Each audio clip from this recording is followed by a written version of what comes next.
Hello प्यारे बच्चों, आज हम क्लास 8 कक्षा 8 संस्कृत सुरभिया के षष्ठः पाठः पाठ 6 लेसन 6 स्वामी विवेकानंद को पढ़ेंगे और समझेंगे। बहुजन हिताय बहुजन सुखाय इत्यस्मिन् कार्ये संलग्नस्य स्वामी विवेकानन्दस्य बाल्यकालस्य नाम नरेंद्रनाथः आसीत्। कई लोगों के सुख के लिए इस कार्य में संलग्न स्वामी विवेकानंद के बचपन का नाम क्या था? नरेंद्रनाथ, है ना। तस्य जन्म जनवरी मासस्य 12 दिनांके 1863 ख्रीस्ताब्दे कोलकाता नगरे अभवत्। 12 जनवरी 1863, है ना। तस्य मातुः नाम भुवनेश्वरी देवी आसीत्। तो उनका जन्म, है ना, 12 जनवरी ईस्वी सन 1863 में कोलकाता नगर में हुआ था। तस्य मातुः नाम भुवनेश्वरी देवी आसीत्। उनकी माता का नाम भुवनेश्वरी था। तस्य पिता विश्वनाथ दत्तः लब्ध प्रतिष्ठः अभिभाषकः आसीत्। उनके पिता विश्वनाथ दत्त एक प्रसिद्ध लब्ध प्रतिष्ठः विख्यात या प्रसिद्ध अभिभाषकः वकील, है ना। तो उनके पिता विश्वनाथ दत्त एक विख्यात वकील थे, है ना। नरेंद्रनाथः बाल्यकालादेव संस्कृतानुरागी कुशाग्रबुद्धिः मल्लविद्यादिषु क्रीडासु पारंगतः धार्मिकाश्च अस्ति।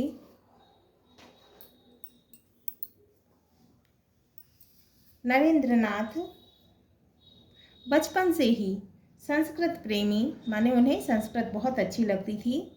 कुशाग्र बुद्धि बहुत तेज बुद्धि के थे।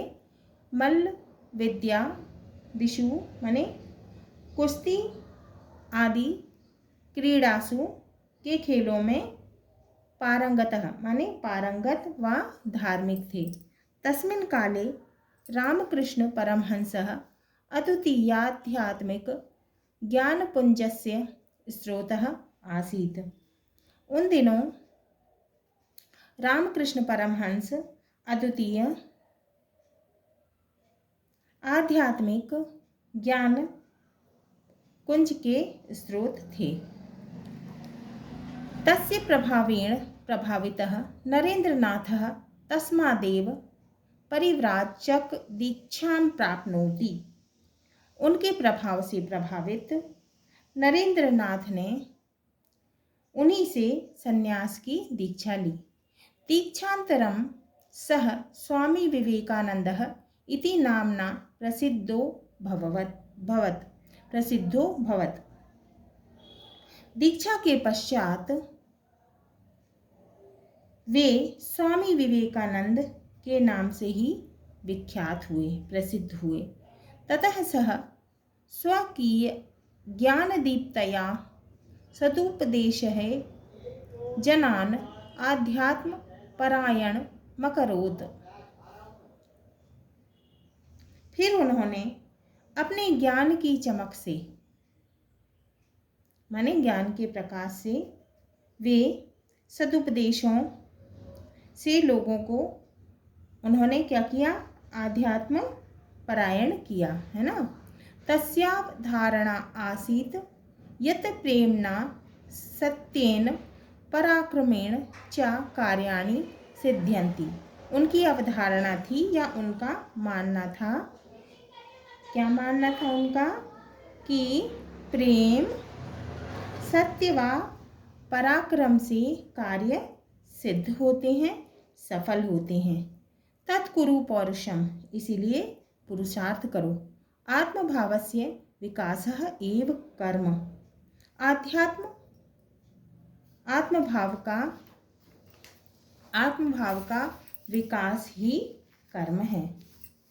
अनात्म भावस्य विकासः एव कर्म। अनात्म भाव का विकास ही अकर्म है।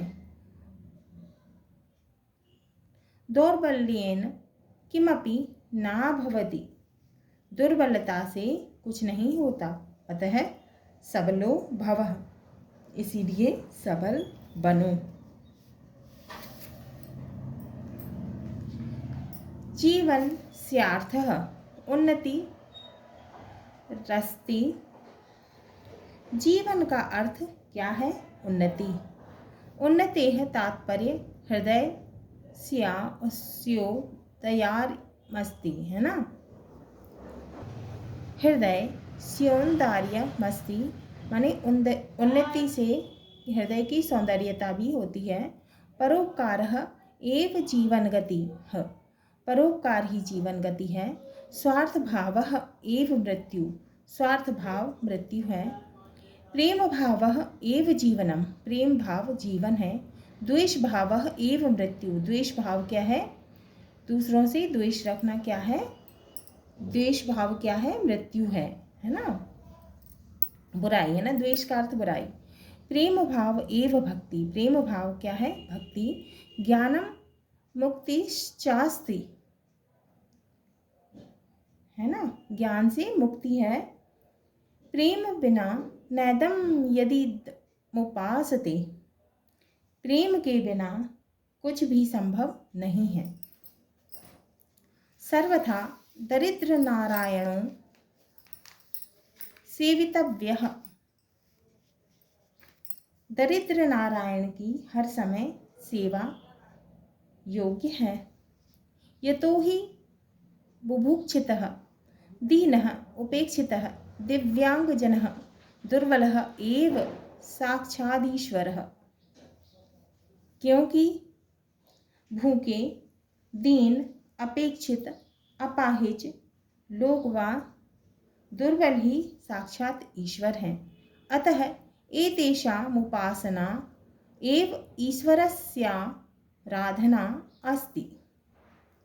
इसीलिए इनकी उपासना ही ईश्वर की उपासना है, आराधना है ना। ईश्वरस्य आराधना अस्ति। ईश्वर की आराधना है। चरित्र बलम धारयत। चरित्र बल धारण करो। अनेनैव सर्वत्र विजयो भविष्यति। इससे ही सर्वत्र जीत होती है ना। इससे सभी की सभी जीत होती है। दाता भव, दानी बनो, है ना। प्रतिग्रहणस्य कामनां मा कुरु।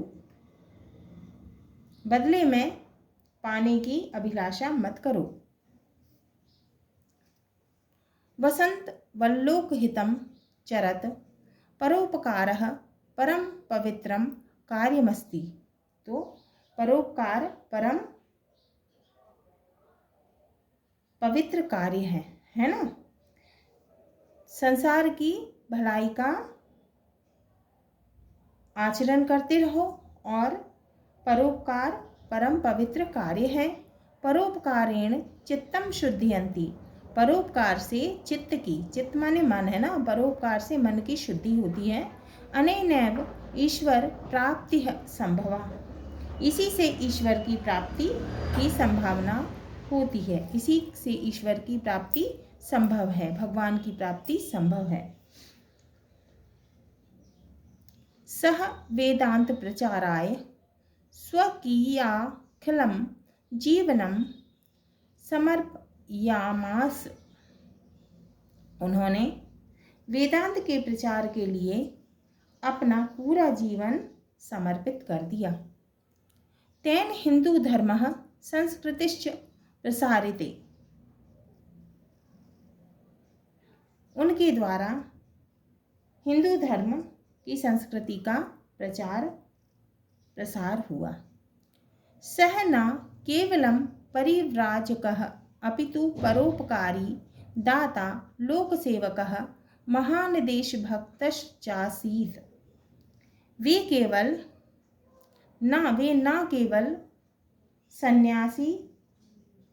वे केवल सन्यासी ही नहीं थे, अपितु कैसे थे? परोपकारी थे, दानी थे, लोक सेवक थे और महान देशभक्त भी थे।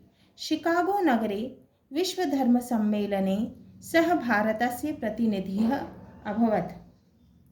शिकागो नगर में विश्व धर्म सम्मेलन में वे भारत के प्रतिनिधि बने।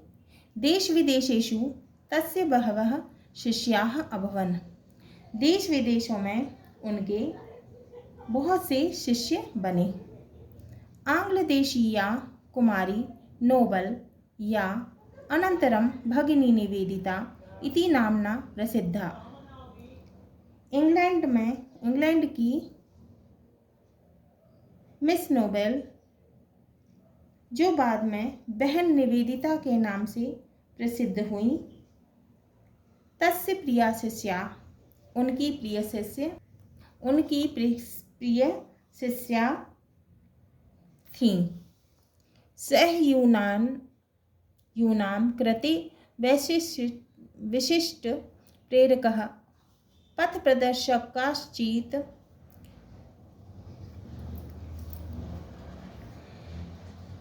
वे युवकों के लिए विशिष्ट प्रेरणा प्रदान करने वाले और मार्गदर्शक थे।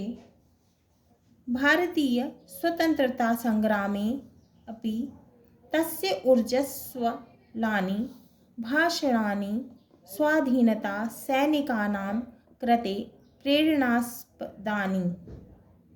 भारतीय स्वतंत्रता संग्राम में भी उनके ओजस्वी भाषण स्वाधीनता के सैनिकों के लिए प्रेरणादायक थे। उत्तिष्ठ जागृत प्राप्य वरान्निधोतक इत्युपनिषद ध्येयवाक्यं सह जीवने धारयत। उठो, जागो और लक्ष्य प्राप्त करो। उपनिषद का ये ध्येय वाक्य उन्होंने जीवन में चरितार्थ किया।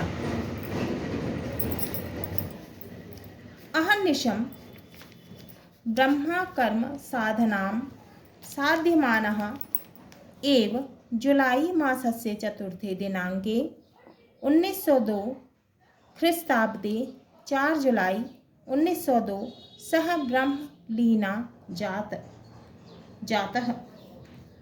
रात दिन ब्रह्मचर्य की साधना करते हुए जुलाई माह के चौथे दिन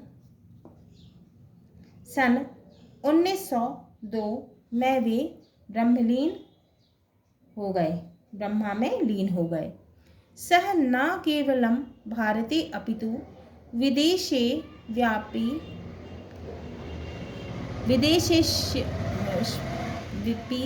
प्रसिद्ध। वे न केवल भारत में बल्कि विदेशों में भी प्रसिद्ध हुए। तेन भारतस्य प्राचीन गौरव विदेशेषु स्थापितम्। उनके द्वारा भारत का प्राचीन गौरव विदेशों में स्थापित किया उन्होंने, है ना। रवींद्रनाथ टैगोरः कथयति यत् यदि कोऽपि भारतीय संस्कृतिं ज्ञातुमिच्छति तर्हि प्रथमं तेन स्वामी विवेकानंद विषये पठितव्यम्। रवींद्रनाथ टैगोर का कथन है कि यदि कोई भी भारतीय संस्कृति को जानना चाहता है तो पहले उसे स्वामी विवेकानंद के विषय में पढ़ना चाहिए। शब्दार्थ लब्ध प्रतिष्ठः का अर्थ है ख्याति प्राप्त। अभिभाषकः का अर्थ है वकील। कुशाग्र बुद्धिः का अर्थ है तीव्र बुद्धि, तेज बुद्धि, है ना। परिव्राजक दीक्षाम का अर्थ है संन्यास की दीक्षा को। स्वकीय ज्ञान दीप्तया का अर्थ है अपने ज्ञान के प्रकाश से।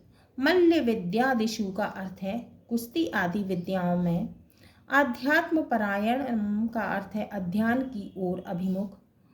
प्राप्य वरान्निबोध का अर्थ है श्रेयस्कर, लक्ष्य को प्राप्त कर शांत हो। बुभुक्षिताः का अर्थ है भूखे। औदार्यम का अर्थ है उदारता का गुण।